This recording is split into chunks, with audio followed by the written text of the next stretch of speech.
Yan. Happy Thursday morning mga kababayan. Time check po tayo, alas 10 na po ng umaga. At nandito tayo ngayon sa May Beata Street, Pandacan, Manila. So, nandito na sila sa column 2 mga kababayan. Ano? Mga kasigap mula dito sa harapan natin. Dito sila unang nag-soil testing. So ito yung C1, column 1. At doon sa kabila naman yung column 2. So nandun na sila lumipat. So dalawang sila dito, dalawang magkabahagi na nagso-soil testing. Dito sa kabila, ayan, nasa column 2 na rin sila, no. Dito una sila sa kaliwa, diyan na sila sa kanan.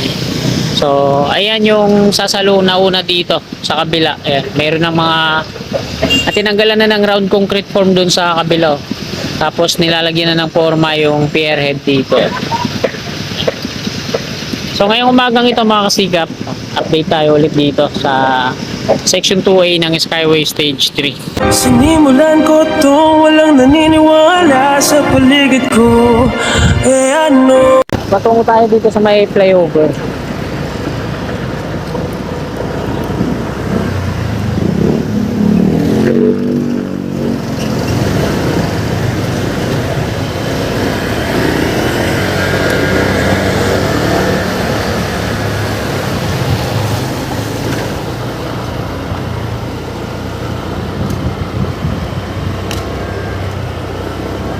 So dito sa part na to, magso-soil testing din sila, no? So unahin siguro dito yan. Dito sa may column 2, pier 55 kasi dito. Pag pumesto sila dito mag-soil testing dito sa column 1, at sa kaliwa ay may bilog na kulay blue. So magkakaroon ng traffic dito to, no? Kasi nakadikit sa pader. Yan. Sa ilalim ng flyover. Dito naman, ito, nag-demolish na ulit sila dito. Yan. Ayan yung column 2 naman sa part na to. Column 2 yan, ayan, may markings. Pier 36.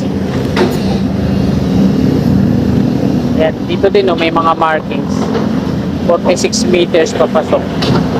So hindi na totally hanggang dun sa kabilang kanto, no? Yung demolition, dito lang. Kasi andito yung mga column sa kaliwa. C1.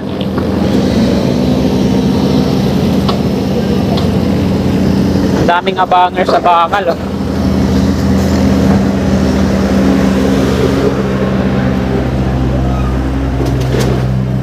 Sa ating bahay. So dito na ako mag-U-turn.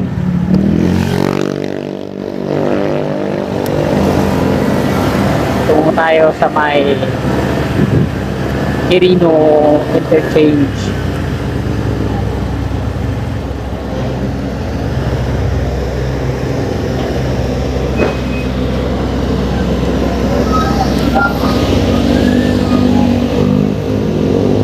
Grabe, walang mga mask tong mga kakasingot ng alikabok. So diretso tayo dito.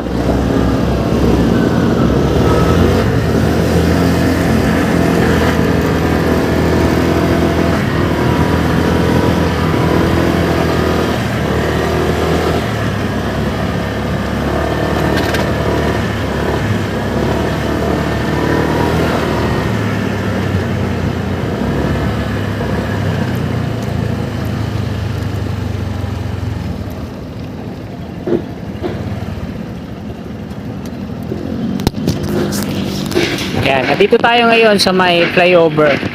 So ito yung section 2A, ina-update natin. So zoom in lang natin para makita natin dyan.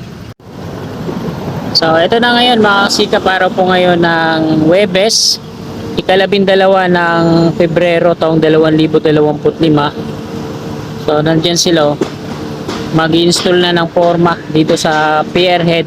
Ito yung mababa.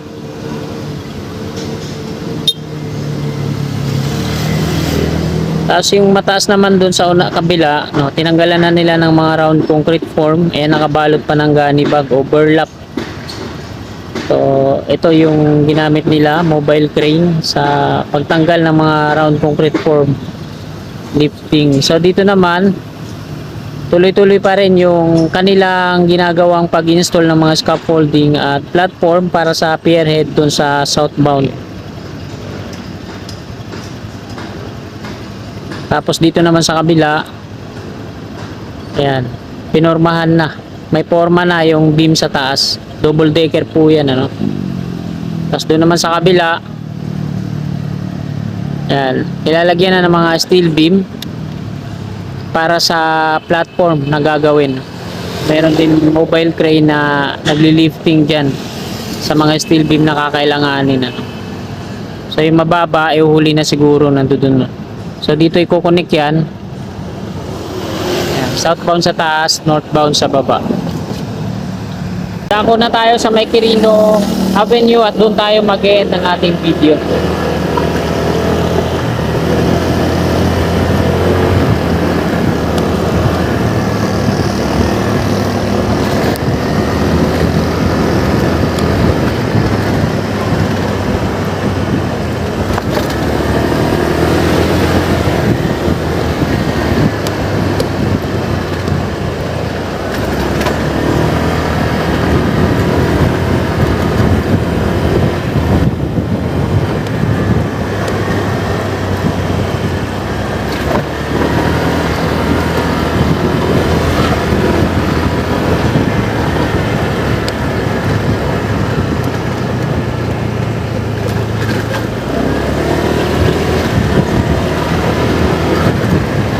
NSCR sa kaliwa po natin, yung row niya, ayan o, na-clear na po, malinis na.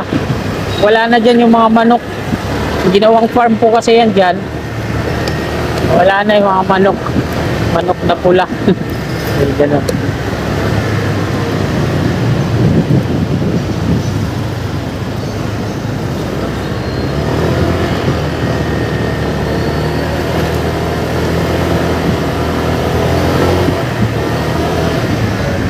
Sa ilalim tayo ng double decker. Ito yung nagtaan link bridge number 5. Kahilom 2 sa kanan at Labores Street yan sa unahan. Sa kaliwa natin sa ilalim ng flyover, police station, tsaka yung eskwelahan ng mga bata. Dinimolish yan, pati yung parking na yan. Dinimolish na yung flyover na yan. Dito na tayo sa Plaza Azul. May equipment na sila dito. Ayan. Sa part na to, may nilad po yung may gawa na ito. Tapos dito, nilagyan na nila ng mga scaffolding. Babakuran nila to, paikot mga kababayan dito sa Plaza Azul. Ayan o, nakatayo na dito. So, ang contractor na gumagawa po dito ay MMDA. So, malayo na yung magiging U-turn natin. Pwede pa siguro, ano.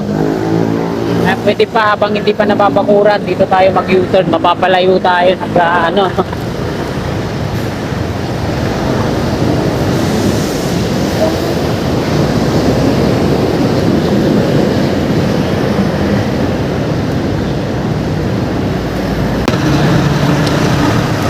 Ito mga kasita po. Ayan. Tapi dito, ang ginawa nila, pinakuha nila ng mahabang steel bar. Yan doon sa kabila, tapos na, may mga ano na. Mamayang hapon siguro lalagyan na nila to ng mga ano, mga rib type na yero, bakod. Hanggang dito yan sa dulo. No?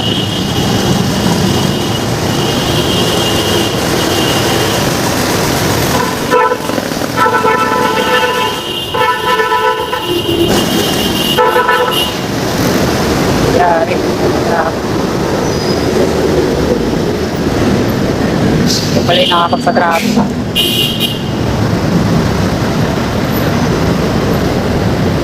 Traffic ngayon dito. Kasi kapit-kabilaan yung construction.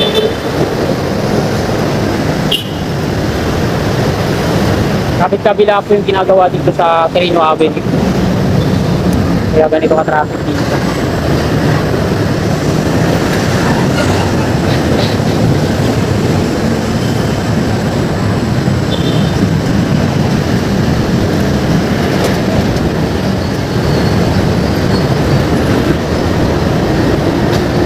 Pinuksan na, nakakadiretso na dito.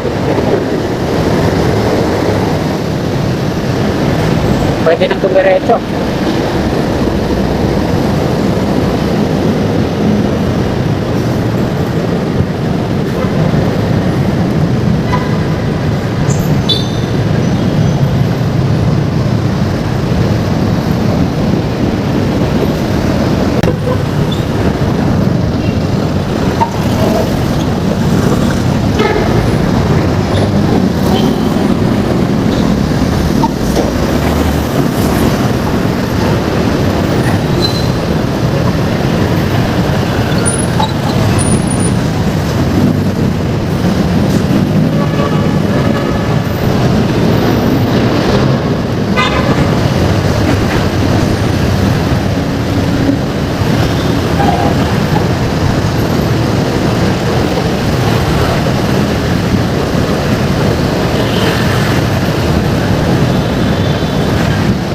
Dito na tayo sa Pedro Hills Street.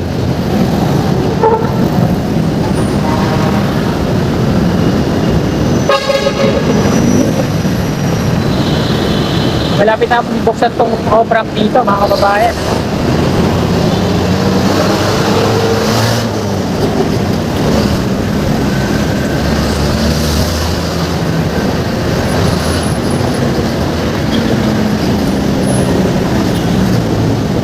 Dito tayo.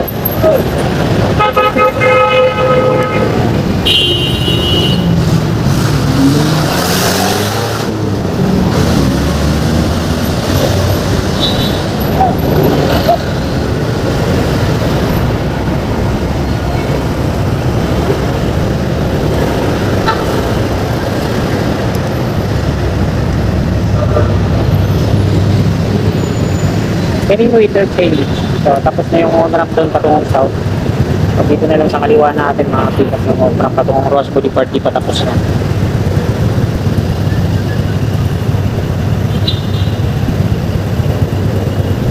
Kaya nasa gitna, katawid dito sa nalalagyan natin yung on-ramp patungong norte, Index. Ano yung tawag? Yung pangalawa dun sa unahan natin, off-ramp po yan. Galing south patungong Ross Boulevard. So hanggang dito na lang itong video na ito mga kasigat. Maraming salamat. God bless you. Wala ko lahat ng mga